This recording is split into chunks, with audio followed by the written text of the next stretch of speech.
everyone, and welcome to the Magic is Real podcast. I am your host, Shannon. I am a psychic medium and a lover of all things spiritual and metaphysical.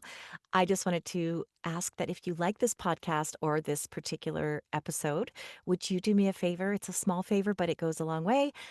Make sure that if you're not subscribed, you subscribe if you like the video, and if you can drop a comment below, let us know what you thought of the episode or any other thoughts you have, or simply drop a little emoji. It really helps to get the word out that this podcast exists and for like-minded people to find it. So thank you so much for that. Today I have with me Lisa Campion, who is a fellow psychic. And I'm going to read a little bit about her bio, but I really like for my guests to share about themselves because they can explain themselves and their work better than I can. But just a quick introduction that Lisa has been a professional psychic for over 20 years and uses a combination of intuition, energy healing, and therapeutic techniques to help you understand yourself at a deeper soul level. Lisa explained to me that she's more of a soul reader and a psychic. Her specialty as a psychic counselor is to work at the level of the soul. Your soul is the most amazing part of you, and it's an essential part of you that holds your core essence. So, Lisa, thank you so much for being here. Lisa also has several books that help others to tap into their own abilities, and I will just quickly name them. I'll have a link to her website below: the Psychic Awakening Journal, Awakening Your Psychic Ability, Energy Healing for Empaths, The Art of Psychic Reiki.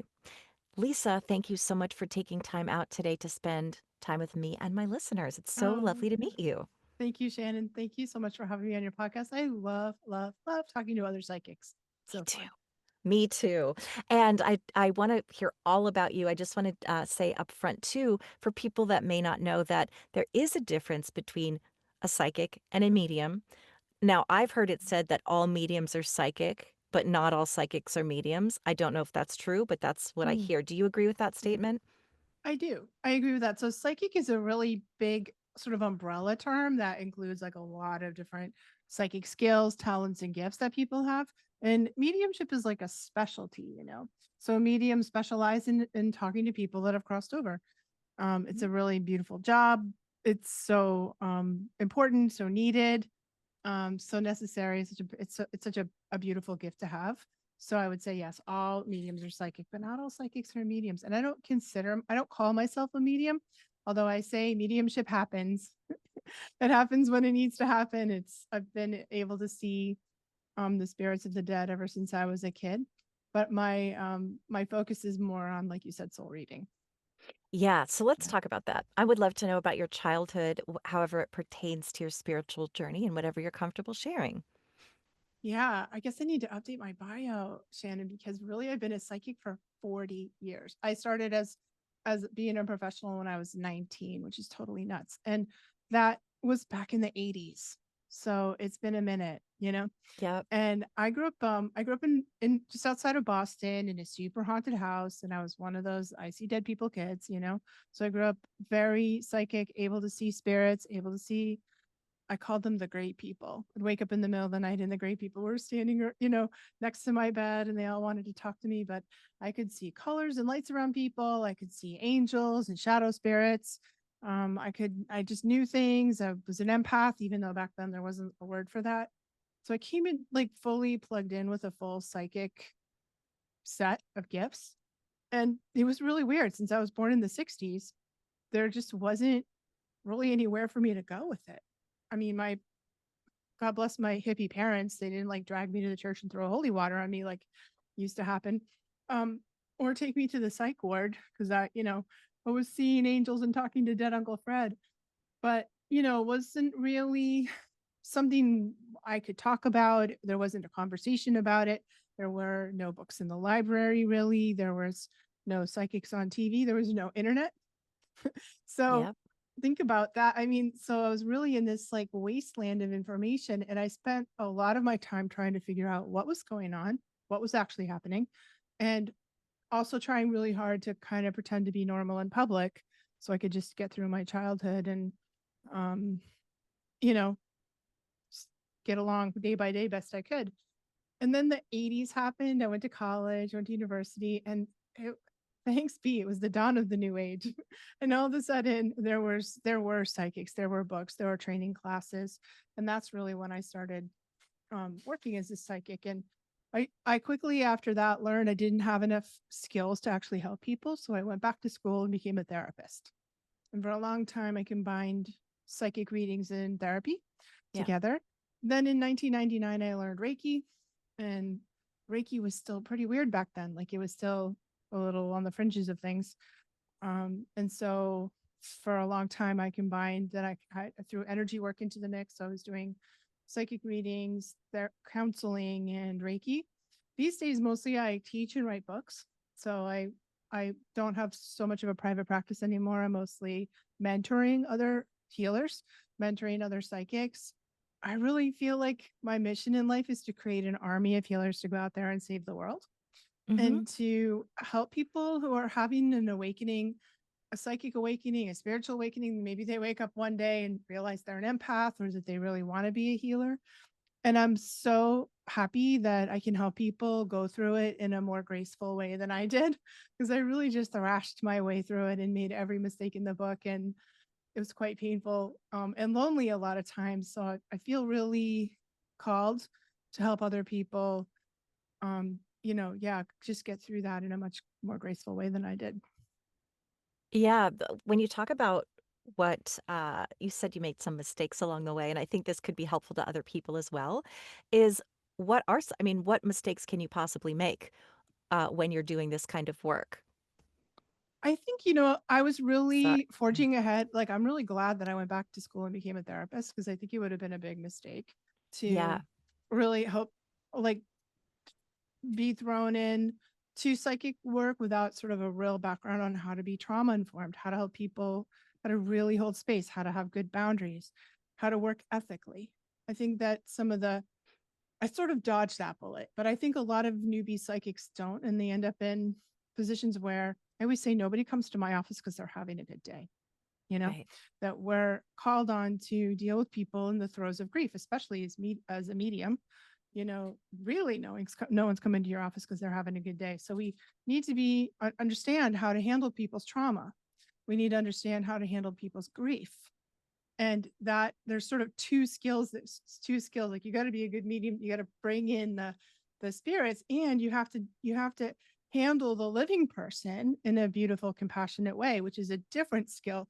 They're equally important, and I think one of the mistakes people make is they don't do that. They don't get the training so that they have good boundaries and ethics and are skillful with that. Does that make sense?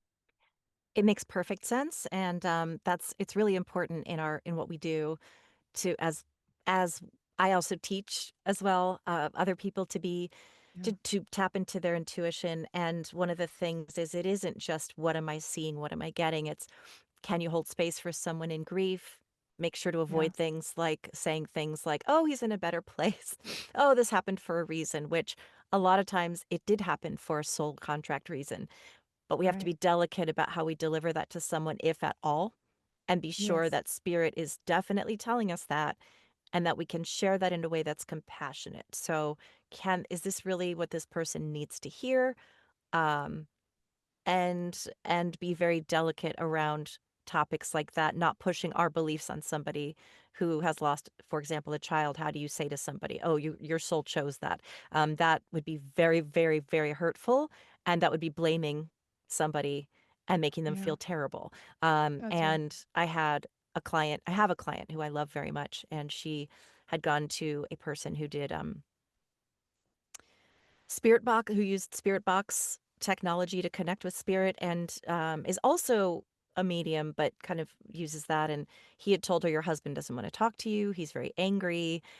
That is not what her husband tells me at all.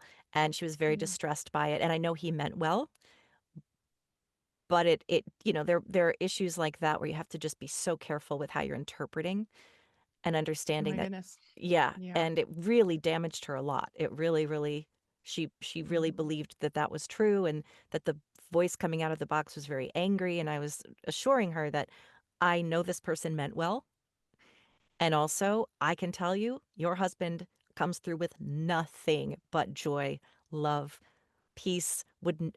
is always able to communicate with you, would never shut you out. Spirits don't work like that. They don't Yeah. not have energy to talk to you. That's not how it works. So if Oh, you I can, know. yeah, I'd love to hear your thoughts on that, any Mhm. aspect of that, really. Oh, such a great that's such I've done so many cleanup sessions for people that have been to bad psychics or Yeah. well-meaning psychics who didn't have enough training and really caused damage to people. That's what I mean about the ethics. Like, what are our ethical responsibilities, which are a lot. And I think the other mistake that people make too is, um, thinking as new psychics often hit the astral plane, you know, and when we're working with things like Ouija boards, spirit boxes, Yeah. EVPs, a lot of the things that we see on paranormal TV shows, ghost hunting shows, which I quite enjoy them, but Yeah. don't do what they do.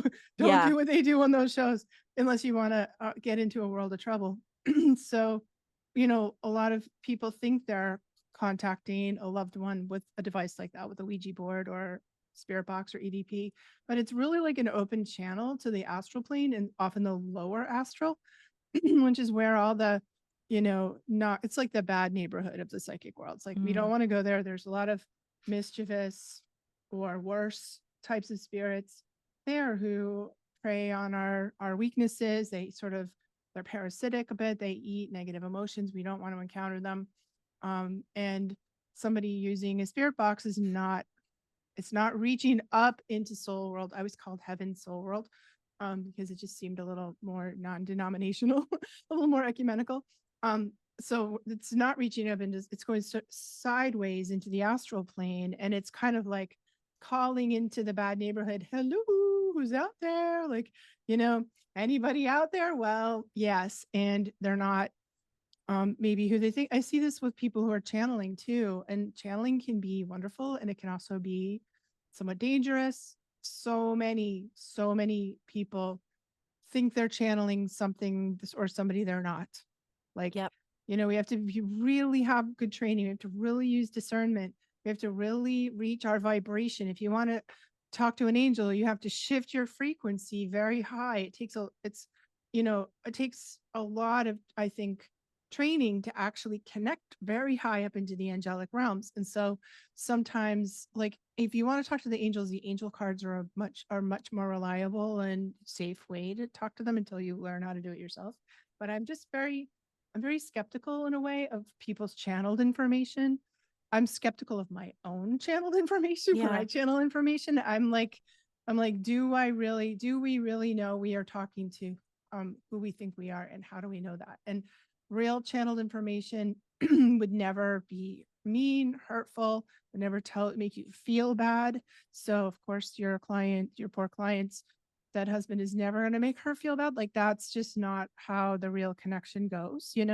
So we have to be very careful if you've connected to a spirit that doesn't have your best interest at heart. It's not going to be a good experience. And so we have to, really, how do we feel, and how does that communication make us feel, and what are they telling us to do, and are they manipulating us or trying to or make us feel bad about ourselves in any way? And I think there's kind of this excitement that happens when we first make contact with whatever spirits we're talking to, but we don't want to throw common sense out. We don't want to throw the baby out with the bathwater. We really have to hold on to our discernment and make sure to keep ourselves safe. Very well said. That's what I Yeah. felt, was that he was getting something, but it wasn't her husband. Right. Also, there's so much room for misinterpretation because it's hard to hear if words on those spirit boxes a lot.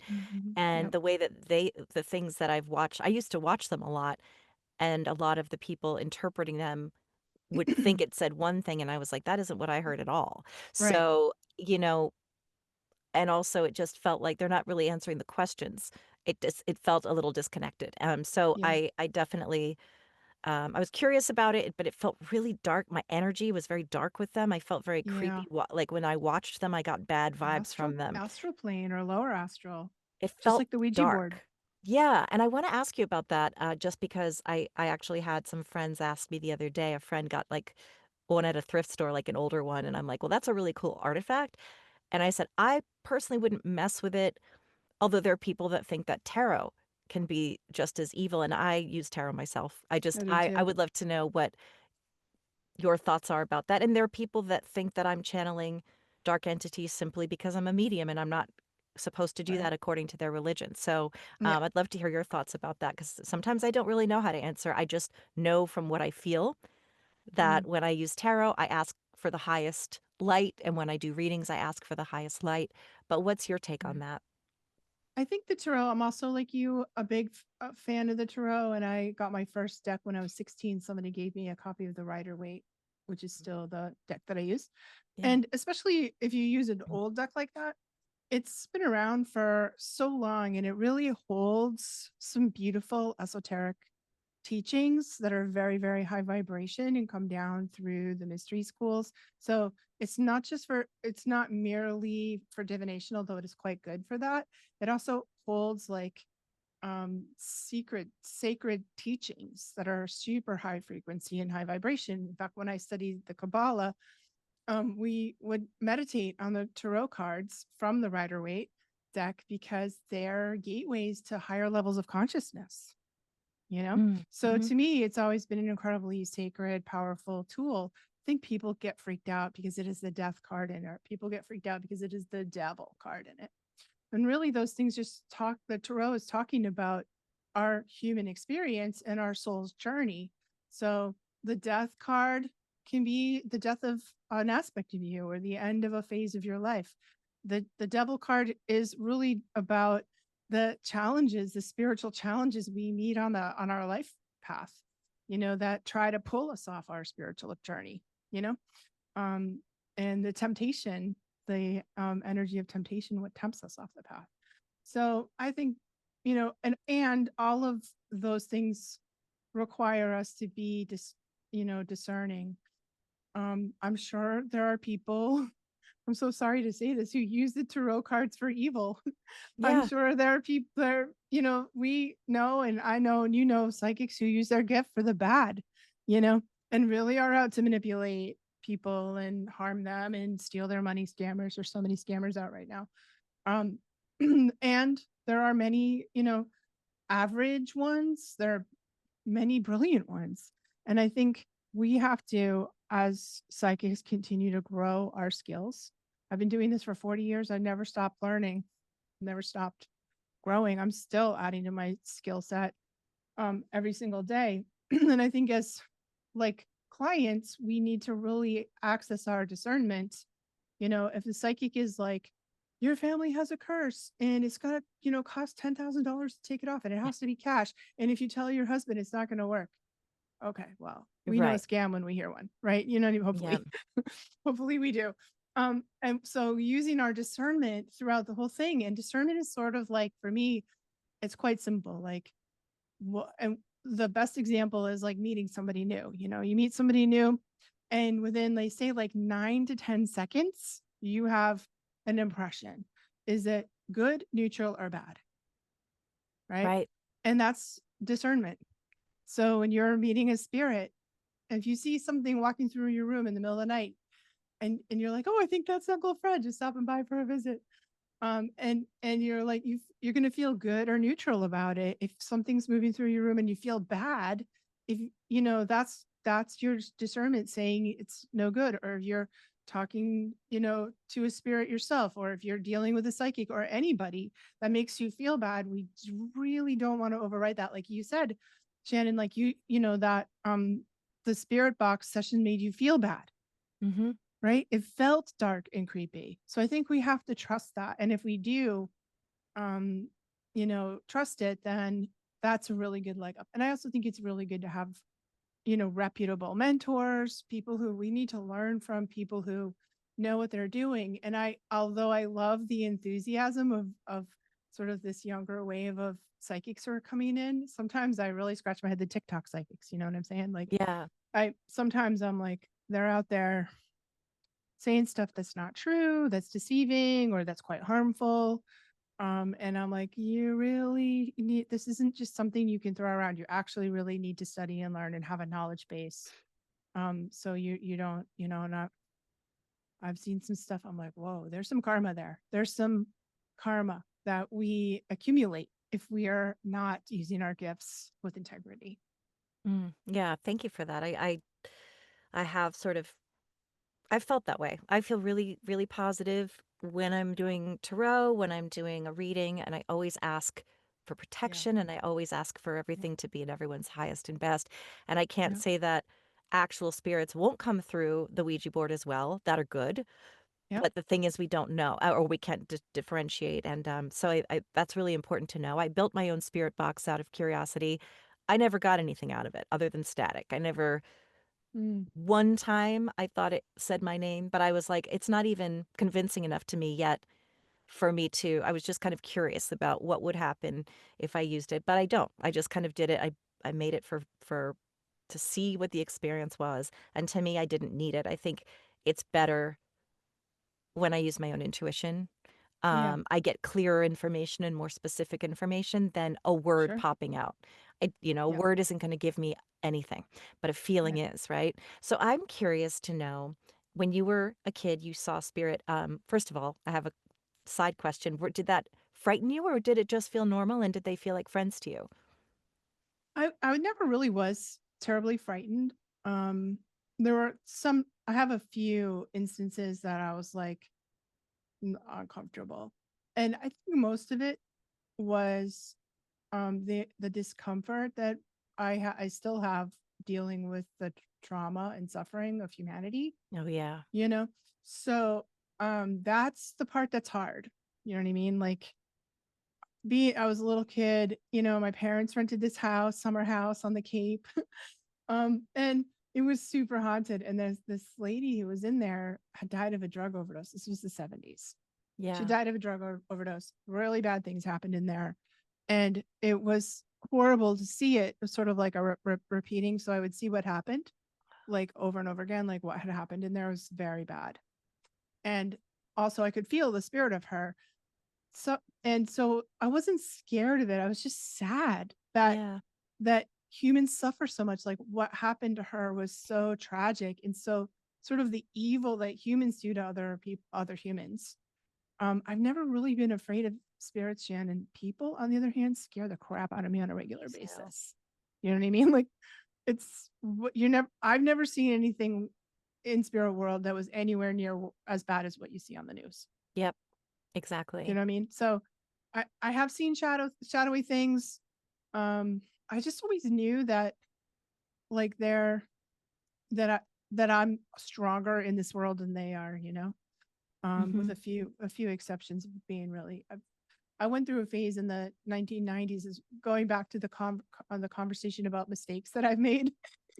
Oh, the 90s were peak for me for mistakes that I've made. I I shudder to went think through a about phase it. of doing house clearings. People were, like, "Can you clear my house?" And I had no idea. There was no manual. Yeah. There was no psychics on TV, no ghost hunting, paranormal groups, none. I had no idea. So I figured I did a lot of dangerous things going by myself, assuming that it was going to be fine. Like, what could be a problem? Um, oh man, that's throwing yourself into the deep end of the pool. um and that I learned really well, but I learned the hard way. I was quite ill for a long time. I lost my health. I carried negative spirits home that sort of impacted my children. So it was not good. But um yeah, so I saw a few things in there that I was afraid. Yeah. Do you know what I mean? Like real, but it's pretty rare that I'm really afraid of spirits. Yeah. Do you, on that note, and I still have another question, but I'm still thinking about that woman who died of a drug overdose. When when we see things like that in a place that's quote unquote haunted, uh, do you believe that spirits get stuck or do you believe that's what you were seeing was an imprint? So I feel like ghosts and spirits are two different things. Yeah. Like ghosts are Oh sort of an yeah. imprint. And I don't know exactly what that means other than maybe there's just energy there, residual energy of something bad that Yes. happened, such as a murder. But in my experience, I've never seen a soul stuck there because they were murdered. It's more just like the negative energy, or maybe it's something to do with dimensions, why we can see into that other dimension in time versus a soul who's not Mm. stuck here, but they're just able to be seen. They're kind of drifting in and out of realms, and most people can't Right. see them, but we can. Um, I'm not saying that darker entities do not exist. I have never Yeah. encountered them, so I'd love to hear your thoughts on that. I think darker entities exist. I have seen quite a lot of them, and most of the time in my ghost hunting days, they're non-human. So I say like a spirit is human, an entity is not human. Uh-huh. And there are they're not human spirit guides too. Like an angel's not human, Yep. you know. They've never been So here. they've never been here, they've never been human. It's not like we die and become an angel. They're like a whole different thing. And there are plenty of entities that I've seen that are not human. Fairies, elementals, shadow spirits, they're real. And I see them all sometimes on my clients when I do energy healing sessions. You know, people come in with attachments that I'm like, I gotta get that thing off you. I'm like, have you been playing with the Ouija board? We got to get that Yeah. thing off you. But, so I think there is a distinction between a repeating energy, like you said, that residual energy. So in this house that I was in, there was definitely residual energy. And I can always tell because it's like watching a movie on a loop over and kind of repeats. And sometimes they're called repeaters.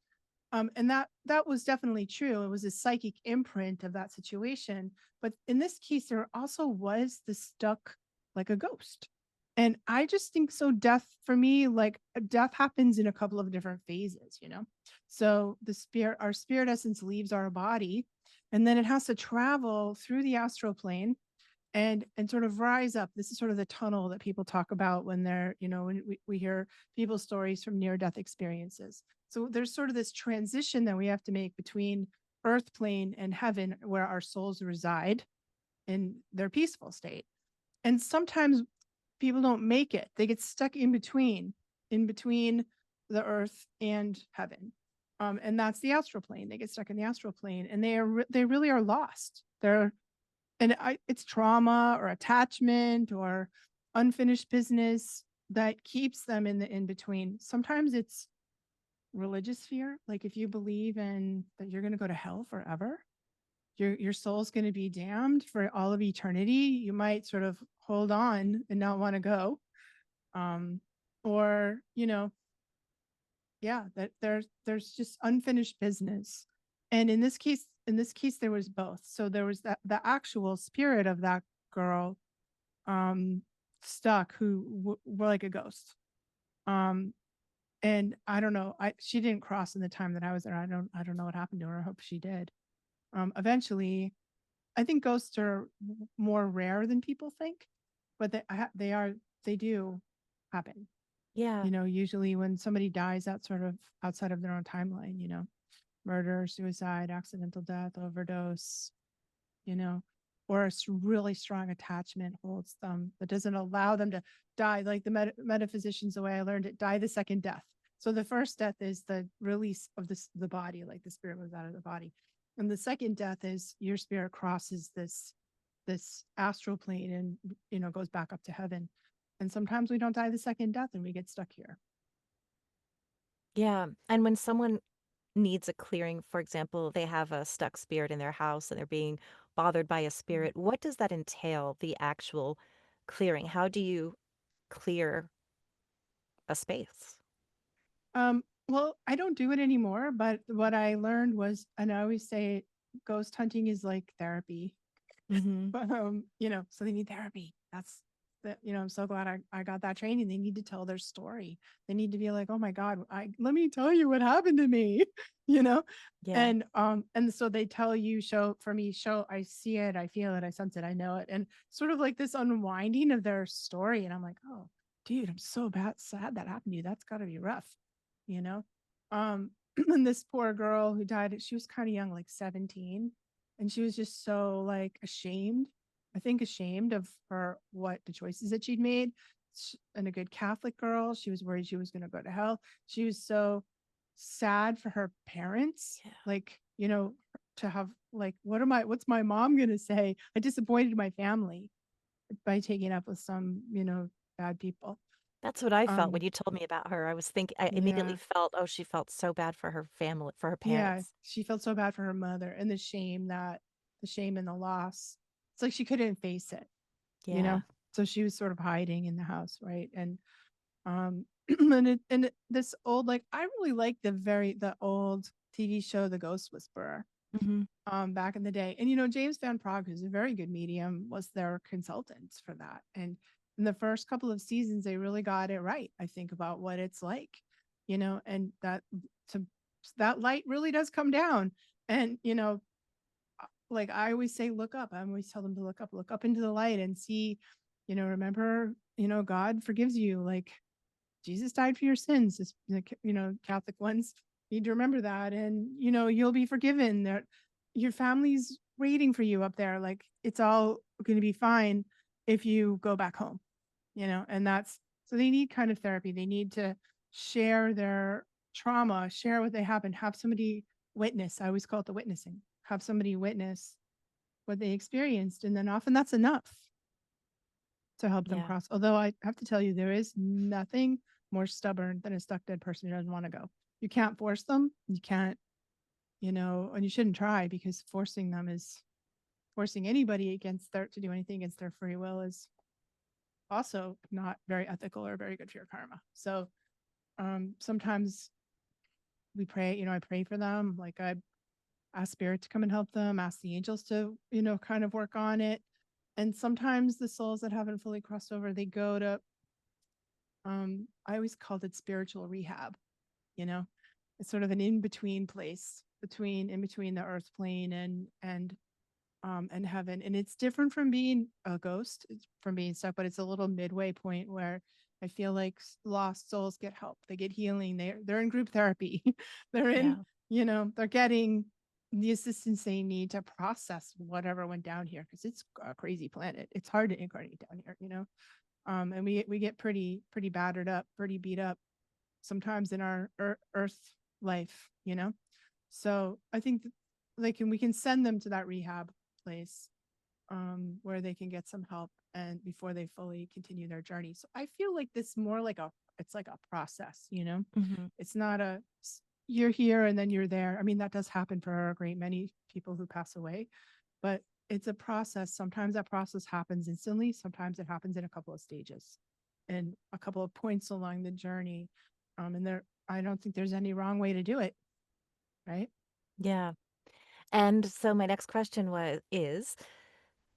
you have interacted with actual spirits as a medium does, yeah. So what is it that I'm I don't know if you actually chose it or if this is just sort of where you were led, but into the more psychic based work about soul reading as opposed to connecting with spirits. Was that your choice, do you think, or was it just that that's what you were led to do? And why?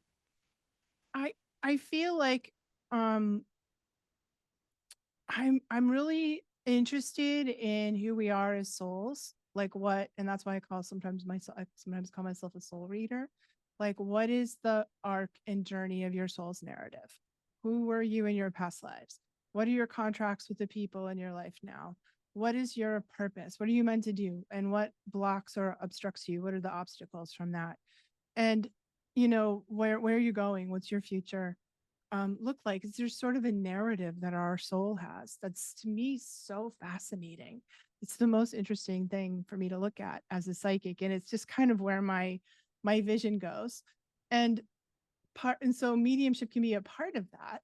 Like we might need to um, clear up. Sometimes it's easier to clear our relationships with people after they've passed away. If a really difficult relationship with your parent and you can't really talk to them while they're alive, when once they've passed away, you might have an easier time actually healing and communicating with them than you could have maybe when they were alive. I see that happen quite often. I'm sure you do as well. Um, so I think that for me, the soul's journey and our soul's evolution, sure, mediumship and how we live and die is part of that, but it's not the whole thing. So Yes. I'm just as likely to see your past lives or your contracts with the other people in your life, because that's the most interesting thing to me, and that's where I end up looking, I guess. That makes sense to me because I don't have if I have that ability, I'm not sure if I have it to see someone's past life or anything like that, or if I do, I won't know if I'm making it up. And you seem to have very clear vision and clear knowing that that's what you're seeing, and you've Yeah. had verifiable results from that. And for me, I prefer mediumship because it's instant validation. Because if Right. I have someone and I say, okay, you've got a sister named Rebecca and she passed of, this thing, then I know right then I have that spirit right then and there. Yeah. That's Um, cool. and I'm positive about it. And then to me, that's exciting. However, I love what you're doing because I also love to help people, support people in their life journey. So I will tap Yeah. in a little bit psychically, but I would love to know how you see, I understand as a medium how we see, but I would love it if you can explain kind of how you see that if you look at a person first. Do these things come to you even when you're not intending to connect? Like if you're at a store and suddenly you look over and there's a woman there and you're like, "Oh my gosh, I see this thing." Or is it more like, "I am now intending to connect. Please show me." And now you're sitting Yeah. with me. And how do you see or perceive the information that you get? Well, I had to work really hard on my boundaries. Um, and otherwise I'd never leave my house. Yeah. You know what I mean? And that's not fun, So I have to shut myself down a little bit, and I do it very intentionally before I go out in public. So I Yeah. don't I'm like, I'm just in Whole Foods trying to buy vegetables. I don't want Yes. to know about, I don't want to know about all that stuff. Um and and so I do it with quite intention. I need to in order to be out. So I'm not just looking. I don't think it's polite. I Yeah. don't think it's To look into polite. And someone's soul. no, it's not unless you ask, right? So for me, part of my ethical guideline is I have a don't ask, don't tell policy. Hmm. I don't look unless you ask. And that Yep. just seems like the boundary. It's not, I don't want to violate my boundary and be flooded with things I don't really want to know. I don't want to violate your boundary. So I have that strong, that's my guideline there. And then as far as the experience goes, I really get it on I'm more of a question based psychic. So people come to me, they have a come because they have a thing. They're going through something. They have and I'm like, I always talk to my clients. I'm like, what's bringing you in today? What what's what is bothering you? Like where are you stuck? Some people are stuck, or some people are in a crisis, because that's really helpful to get spiritual guidance when you're in a crisis. And as they're talking, I just begin to sort of sense, oh, this is a past life issue. This has to do with their family, their lineage, like this is a wound that goes back through their generations. This is an inner child thing for them. Like this happened to them in their childhood, you know? And I just start to feel it, sense it, know it. And for me, it's kind of a lot of the psychic senses are happening Hmm. simultaneously. And sort of like where this is a funny thing, but where it is inside of my own energy field. So I always see past lives down into the left. So if I start seeing like a little movie playing down here, I'm like, it's a past life. And I see future up into the right. If I see a little movie playing over there, I'm like, oh, that's what's coming in the future. If I'm talking to dead people, it's coming in sort of usually from this right hand side, sort of straight into my temple. If I'm talking to angels or higher level beings, I feel it up straight up. So there's a directionality to it. The information, I know that sounds weird, but that's how I experience it. And so I can tell what's going on. Oh, it's a past life. It's this, it's Uncle Fred. It's, depending on where I'm feeling it inside my own energy field and what senses are it's coming through. Yeah. So that's how it is for me. I don't know if that makes sense. It does. I mean, it does to me because I know what you mean. Because it isn't just Yeah. one sense, it's part claircognizance, part things you hear, part things you see in your mind's eye, and physical sensations in some Mm-hmm. cases. Or Yes. I don't see like grandma on the left and grandpa on the right. I just know there's a grandpa there. I don't see it. I just know it. Mm, It's almost like a memory. It's yeah. almost like you had told me that you had a grandpa and his name was Fred or whatever. Fred is what my roommate and I call our house spirit, Isn't that because funny? we have I a don't few. really have a I don't have a dead Yeah. Uncle Fred, but he's my always my example. The example, yeah, and it's funny. We always say, like, if we can't find our keys, we're like Fred, I took the because keys. yeah, Fred took the keys again because we do have a spirit. We just don't know who it is, and I mean, I think I do, but I don't have a way of confirming it. So there's that. But yeah, I know that. one of the psychics that I have on the show sometimes, Catherine Branham, she is able to see a life path. So she knows when Mm, you're going to die, but obviously she won't tell you that because that's not helpful to your soul. yeah. The nice thing was she said, I don't tell people that. I know, but I won't say it because what's the point in that? That's not helpful. But she did tell me. She said, I see you having a 100th birthday. And the reason that she said, I will tell you this because it's actually good news. And I said, well, you know what? That actually resonates because my whole life I've had this feeling about it myself, Mm, that I really have felt that in my bones. So again, we won't know till we get there, but right. that's how she sees it. And so if you see something like that, I assume you keep it to yourself unless it's something that can be prevented. Like if there's something like, oh, this person has a heart condition, but if they get the right medical care, Yeah. it can be prevented. Yeah. And I'm a pretty good medical intuitive actually, but Yeah. um, I'm really like, again, it's a question people will say, like, I'm having struggles with my health. Or I'll be reading them and I'm like, how's your health? And I'll Yeah. start sort of opening up that conversation, and I always really, really strongly recommend that people verify whatever I say with a doctor. I'm like, Yes. okay, this is what I'm telling you. Go to the doctor and get the tests. You Mm-hmm. know what I mean? Like, don't just take my word for it. It's a place to start, but it's not the place to end. You need to, proper medical care, proper medical diagnoses. And as far as death goes, I don't actually experience that way. I feel like we have like our soul, it's sort of our point of death is between our soul and God. It's like an agreement Yeah. between that. and um and that we can do a lot to change that because how we behave, what we choose to do, I'm sort of like a moving target. I don't feel like it's ever set in stone. Mm-hmm. Like you could have die on your 100th birthday, or you could you know drink 3 martinis and decide it's a good idea to drive your motorcycle on a rainy night. Yeah. You know what I mean? Like it, which please don't do that. But, you know, I think our choices can override. This is a free will dimension. And whatever our fate is, whatever things are set in stone, our choices can always override those things. But I think in general, we have a feeling of somebody died inside their time. Do you know what I mean? Like, Mm-hmm. oh, we say that, right? It was his time, and we feel more peaceful about it, right? And we feel, I think, quite agitated and unsettled and hard to process death when somebody dies outside their timeline, which can happen, like an Yeah. accident or a drug overdose or murder, suicide, you know, th- because random crazy stuff happens down here all the time, and we our choices sometimes override whatever our contracts are. So Yeah. I just see it like I can't really tell. I can sort of tell, like, well, somebody's got a long lifeline in front of them, like, oh, you've got plenty of time.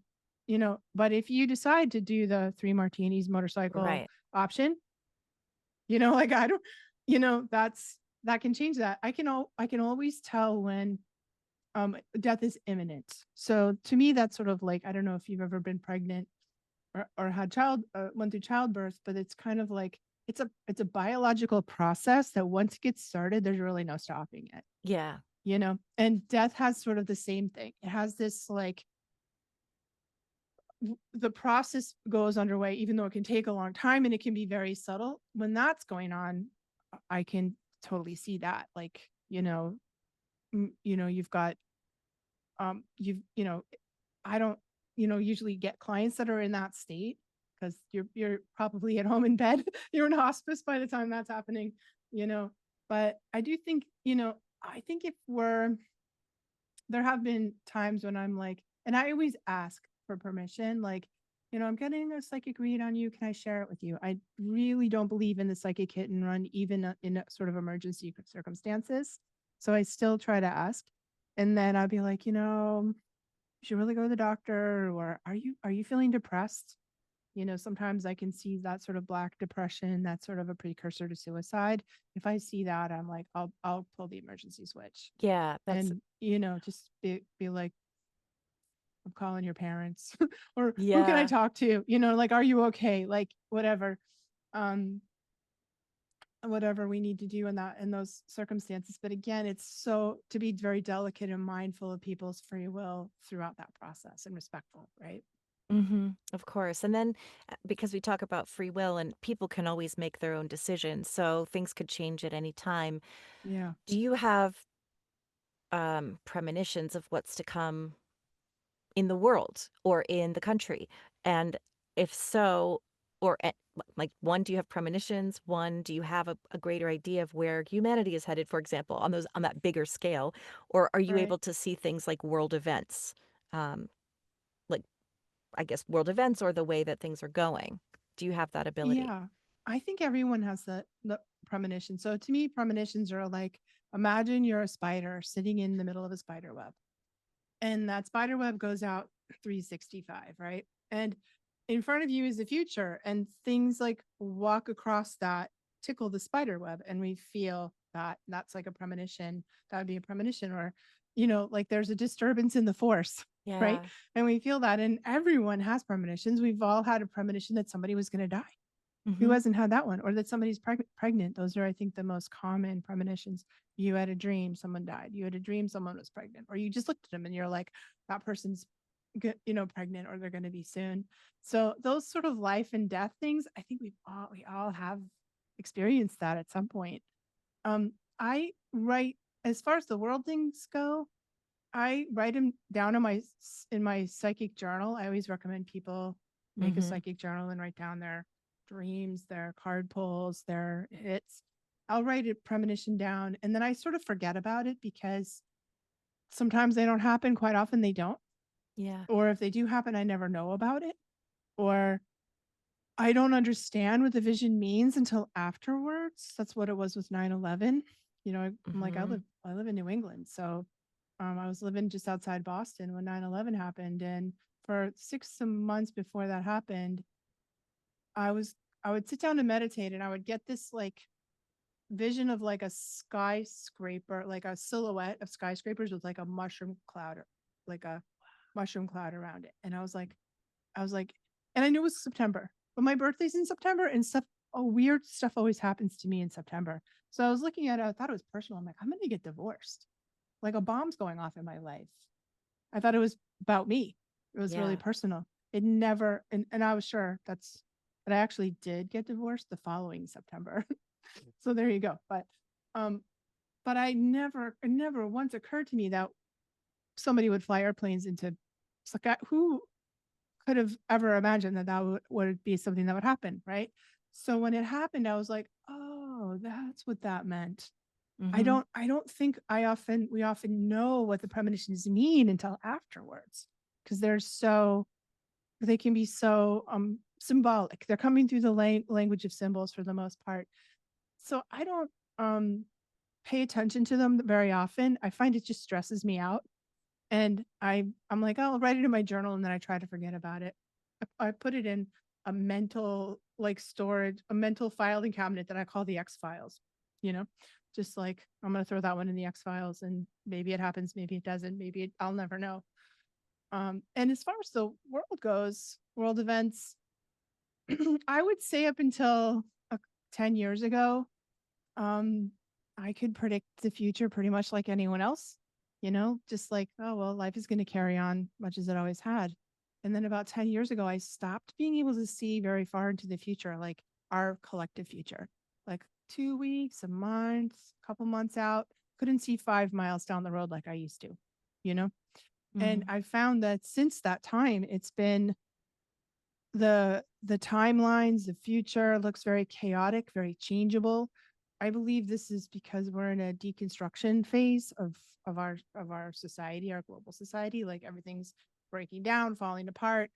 It's chaotic. It's and that's needs to happen. We have periods of growth, we have periods of sustaining that, and then we have periods of decline, decay, destruction, and then something new is born, hopefully better, is born on the ashes of the old.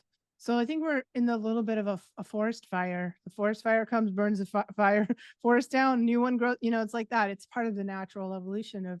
It's very uncomfortable for us humans to live through those deconstruction cycles, but it's very also hard to see through them, right? Because there's so much chaos. Do you find the same thing, Shannon? Yep. Do you Yep. notice the same thing?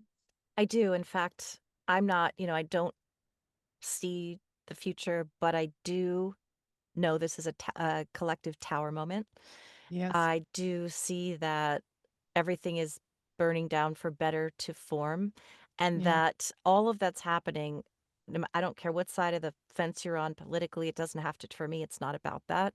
It's Yeah. about, yes, politics plays a huge role, and conflicts, world conflicts play a huge role, where this has gotten Yes. to a place where, yes, we've had horrible things happen through history that just, and we're always having horrible things happen in history, wars, the Right. Holocaust, things like that, genocide, um, in the Holocaust and things like that, and also just war in general, and also things like that. So we've had worse, I mean, worse things happen, and we've had equally bad things happen, I guess you could say.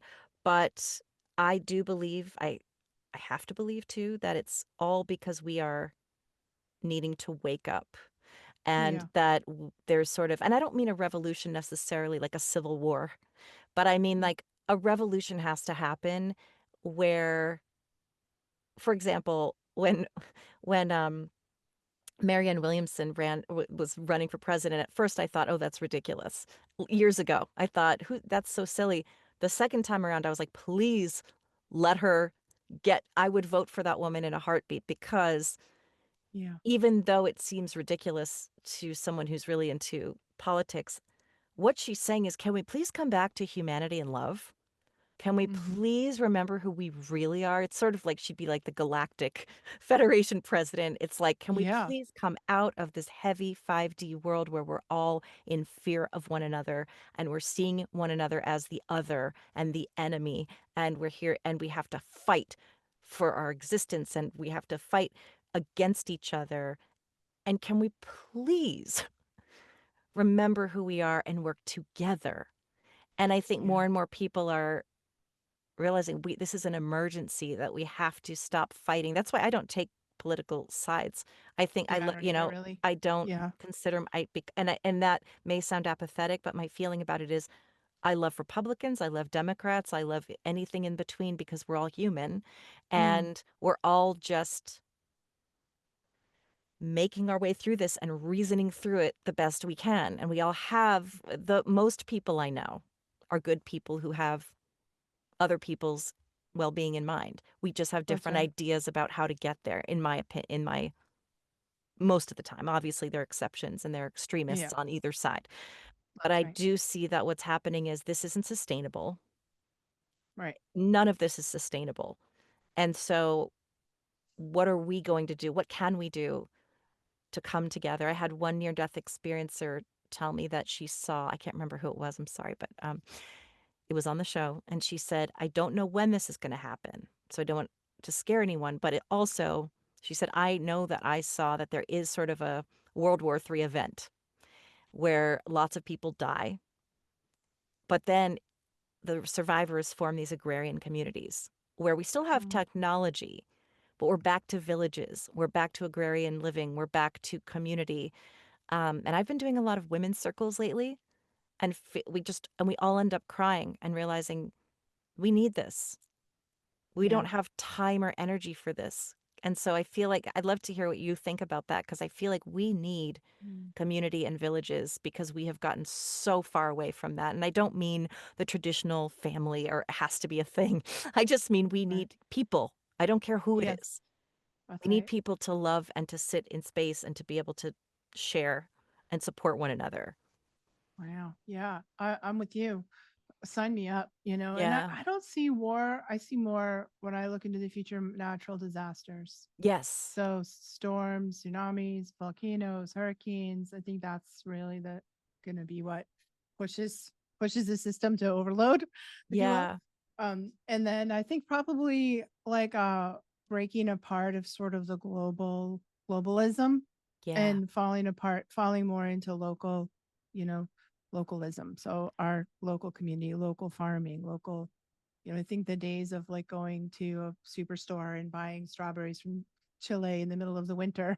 Like I don't know Yeah. how much longer we have that.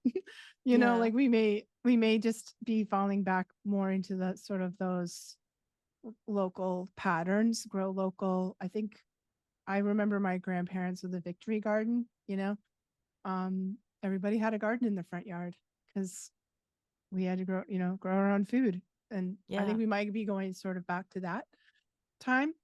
If I were going to stockpile anything, it would be seeds, you know. And I'm not much of a prepper, but that's the one thing that I would have, that I do have. And I think that that's, I totally agree with what you said, that 90%, 80% of humanity, 90% are really good people. And then Yeah. we, especially as Americans, that we have like this, I live in New England where everyone's pretty cranky, but Hmm. if you need help, no one's got your back better than up here. You know what I mean? Like everyone, when push comes to shove, we all have each other's back. And I think everyone's like that, as Americans, we rise to our best to help each other out in when times get hard, when there's a crisis, and that we Yeah. have more in common than we think. And we've been divided, you know, sort of to stir up trouble. But really, like we have way more common ground with each other than we think we do. We just all want to be happy and live our own lives and be healthy and prosperous, and love our children and take care of our families. Like we have we have more in common, I think, than we believe at the moment. But yes, I think we're headed back to that. It seems inevitable to me, and that the system breakdown we're in is also inevitable because everything is absolutely broken. I think Yeah. broken beyond repair. Our medical system, our Oh food, God. Yeah. our money, our education system, our government, to me seems all broke broke beyond repair. And so there's going to be a reset. It's happening. It's already happening. And it's super painful. Like you said, like it's, people suffer. I don't like to see that. The wars seem to be, we've got enough problems you know, without attacking each other and creating famine and genocide. But I hope that we won't spend too much time there and that we'll come back together as humanity. I sort of like your Star Trek analogy. I'm like waiting for the aliens to land on the White House lawn and guide us into the new era of I like can't peace and wait. peace and peace and happiness. I agree. And I also keep seeing these reports like, aliens are coming to invade us and kill us all. And I don't believe that. I believe that if when Yeah. we do make public contact, that they're actually here to try to help us. And if they Yes. are aggressive and have been aggressive, it is because our leaders fear them and assume they're here for hostile intent, Yeah. just like in ET. They didn't Yeah. understand ET. That's And right. I feel like our Mm. society is so fear-based. And so we're We have assuming a that set these like shoot invaders. first, ask questions later. You know Yes, what I mean? exactly. And then that feeling of they're other, they must be here to hurt us. It's Yeah. just not true, I don't think. And if they are aggressive, it's because we're preemptively shooting them down and capturing them. And really, from what I understand, and I don't necessarily channel extraterrestrials, but I believe they are there. And I know they're bad aliens, just as they're aliens, whatever, other, beings out there, and as much as there are good ones, and that Yeah. for the most part, they are here to stop us from destroying ourselves. Yeah, I agree. They're not here to take over the world. They live in a better Yeah, place they than could we have do. done that Yep. so long ago if that's what they were up to. I just think they're trying to, they say they hover over the nuclear sites and That's over exactly what I was thinking over about. like the weapon silos. I Yep. think they're just like trying to keep us from blowing up our planet. And I also feel like they're and I don't understand why, honestly, Shannon, but I feel like there's galactic consequences if we kill ourselves right now. I feel like there's I some like the stakes agree. are high and we're not meant, that would be bad. And we're not meant to do that. And so, they're kind of like keeping things cool while we get like have the itchy trigger finger, or we're not quite sure where the nuclear codes are right now or whatever, like scariness is out there. I think they're preventing that from happening so we can kind of grow up a little bit more. And I think we are. Like this is the tipping point, I believe, of humanity's consciousness, that there's more and more people waking up, coming into higher levels of consciousness, coming into higher levels of awareness. And when whatever, so they say 10%, it's 10% of the population hits like a certain level of spiritual awareness, it tips the rest of humanity into that, the evolution, that our evolution, that's what they call the ascension or the shift in human consciousness. Then we're on a different playing field, and I think we're close. I think I think we're getting there, and it's all down to like, the work you're doing, these podcasts that we have, and all there are many of us out in the world right now, sort of spreading the good news, preaching the gospel, and Yeah. spreading the good news about human, like Marianne Williamson, and I think we're all part of that wave of people that have incarnated onto the planet right now on purpose to ride this wave of ascension and and wake up and bring more light onto the planet, hopefully before it's too late. But I have total hope. I think it's a scary birth process, but I don't feel like we're not going to make it. I do too. And I hope it's in my lifetime, but I just hope that it's in our kids. I don't have kids. I have a niece and nephew, but your children, Yeah. your kids, and I hope that My it's grandkids. yeah, I hope that it's in Yeah. for my niece, for my nephew, and I'm very blessed where I live, who I'm surrounded by, Yeah. myself, so I'm able to see that beautiful. We're able to see the beauty in humanity, and there are horrible things. I won't go into it, but I support this some charities, and they're doing work to stop animal abuse and things. And sometimes I can't even open Mhm. when I see the title. I saw one Yeah. today and I went, I can't open it. Yeah. I can't look at those either. I can't look at it. It Nope. makes me literally want to jump off this planet, Yeah. knowing that that's happening. And I literally said out loud as I saw the title, I said, I can't, this world is so, I hate this. I am so sad that I live in a world where this happens. And I'm going to donate money, but I'm not going to look. And I'm going to leave that for the more strong of heart. But also I know that there's so much beauty, and that if we can stay in that love, Yeah. and as you're doing, teaching other people to be healers, you are doing very important work. We're trying to not not I don't know if it's proselytize is the word, or push our beliefs on anyone, but what we want is people to remember who they are, and hopefully find that love and forgiveness for and let go of the fear, and let go of a lot of the trauma in Right. whatever way works, so that we can stop Yes. doing this to each other, this hurting each other. So Yeah.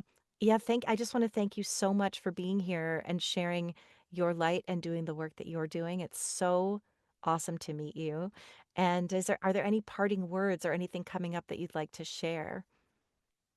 Oh, I just thank you so much, Shannon, for having me on your podcast, and kind of want to pitch that ball right back at you, and thank you so much for being part of that collective of bringing the light onto the planet. It was such a deep pleasure to speak with you, and like I said in the beginning, I always love talking to other psychics so Me much. So too. thanks for I get having me. really excited about that. So thank you again.